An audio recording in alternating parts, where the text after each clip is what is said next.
So you may have clicked on this title and thought I was either crazy and out of my mind, or this is some sort of clickbait and there's no way you can possibly increase calories and lose weight.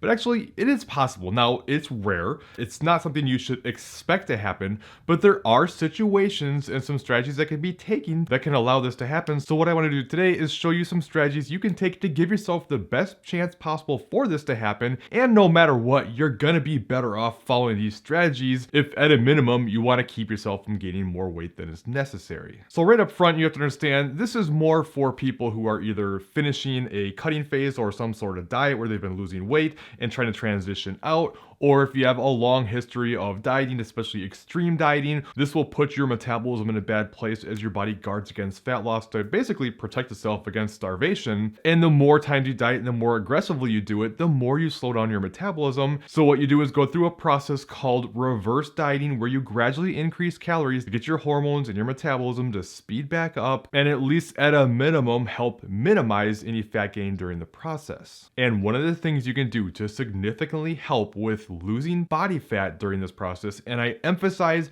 body fat, right? I know I say weight a lot. This is what people search on the internet, so it's what I put in my titles and everything else.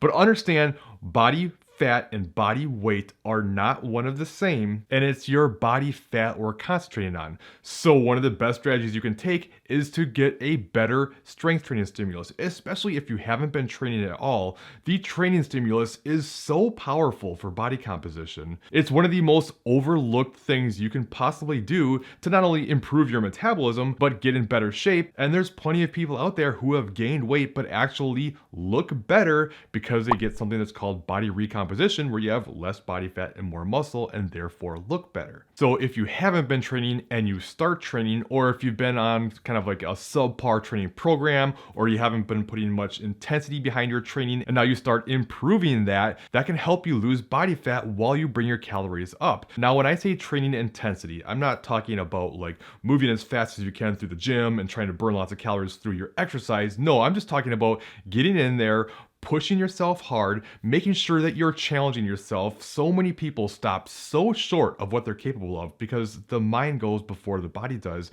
and you want to be working close to failure. And if you never take it to actual failure, now I'm not just saying you should just blast yourself and always go to failure all the time, but going there occasionally will help you understand what that looks like and make sure you're not leaving too much in the tank. The last few reps should be very challenging. It should pretty much hurt. I mean, it really should. And that weight should be slowing down significantly. So if you're just going through the motions and stopping well short of that, you're not going to get nearly the benefit you would if you're really pushing yourself in the gym. So by improving your training stimulus and making sure you're pushing yourself hard in the gym, you give yourself a much better chance of losing body fat while you increase those calories. Another thing you can do to lose body fat while increasing calories, and this is probably the most common reason you see it. I know we see all the time on social media, people going through reverse diets, see the before and after, and they've increase their calories like crazy and they look so much better, and you go, well, what the heck's going on? First, let me clear the air. That's not normal. We're talking about a very small portion of people. It's just social media is a highlight reel, right?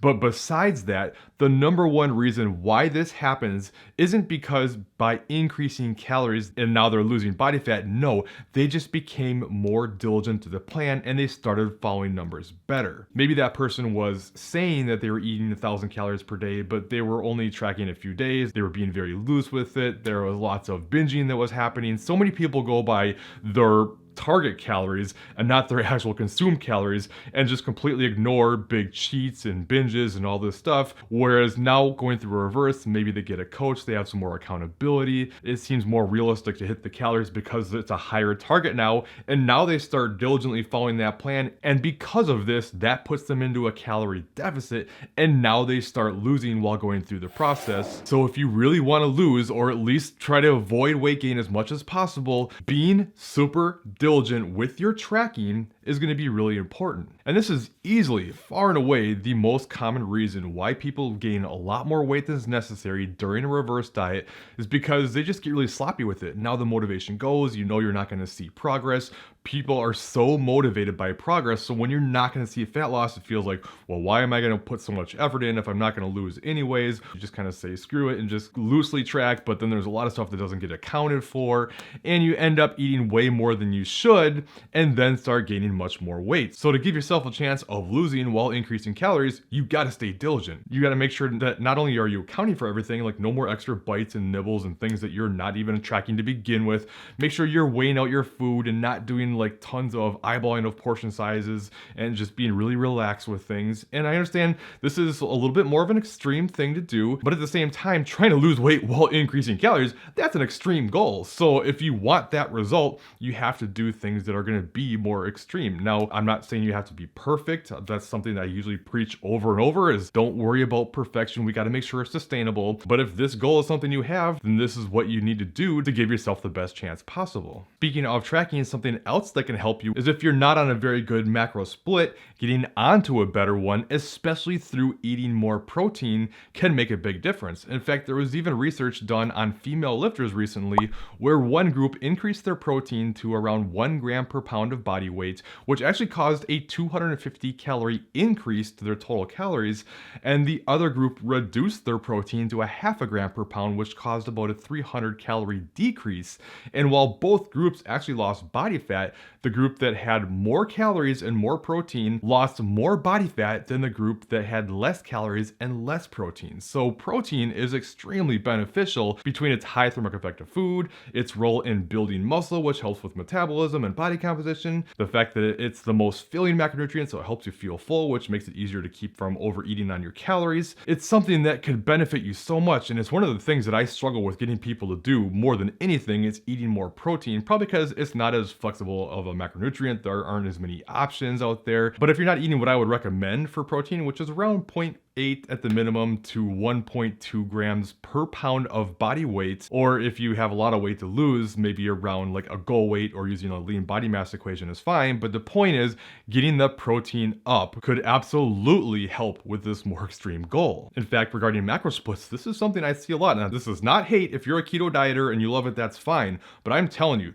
the majority of people who I've seen and take them through a reverse where they've lost weight while reverse dieting were people who came from a keto background and started getting carbs up. And it's just like, while keto has some benefits for people in terms of like it helps them feel full on the lower calories and things like that, honestly, I can't think of any diet out there that is less efficient for the amount of calories that you get, probably because fat has the lowest thermic effect of food. It's only 2 to 3%, whereas around about 5 to 8 for carbs and about 20 to 30% for protein and more fiber sources as well. So when you start getting carbs up, you start feeling your body better, you start performing better, and your metabolism starts ramping up. Sometimes some crazy things can happen. Now, this next situation, this is probably the easiest, most likely time that you could lose weight while increasing calories, and that would be if you're at the end of a dieting phase, especially if you were still losing pretty well. If you increase calories at a slower rate, what happens is, even though you're increasing calories, you're still technically in a calorie deficit, just maybe less of one, so you lose while bringing those calories up. And this can sometimes be a good strategy because it can feel nice to be able to get more food, but also still see some benefit of losing a little bit, creating a little bit more wiggle room for any potential fat gain down the road. And really the bottom line is, when it comes to reverse dieting,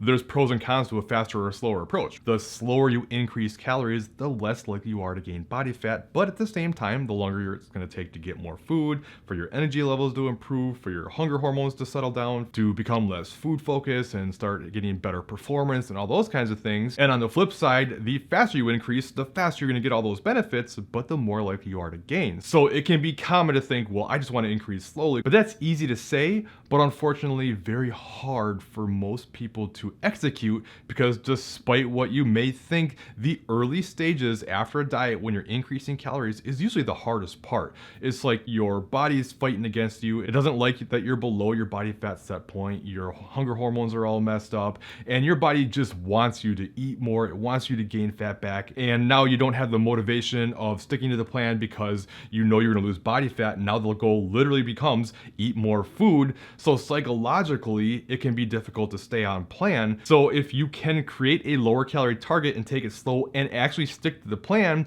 that could go very well for you. But if you're finding that you're constantly overeating because it feels too restrictive, you're going to be better off with a higher calorie target that you'll actually hit than a lower one that you keep overeating and get stuck in this loop that just turns into a nightmare. Which, by the way, if you are post-diet and you're wondering how fast to increase calories, or really coming from any situation, I have a video up top that you can check out next that talks about how fast you should increase calories depending on your goal and your situation. Otherwise, if you're wondering if maybe you're not eating enough food and want to know how to know this, then this bottom video I have for you will go through that. So make sure you check out one of those next, and I'll see you in one of those other videos.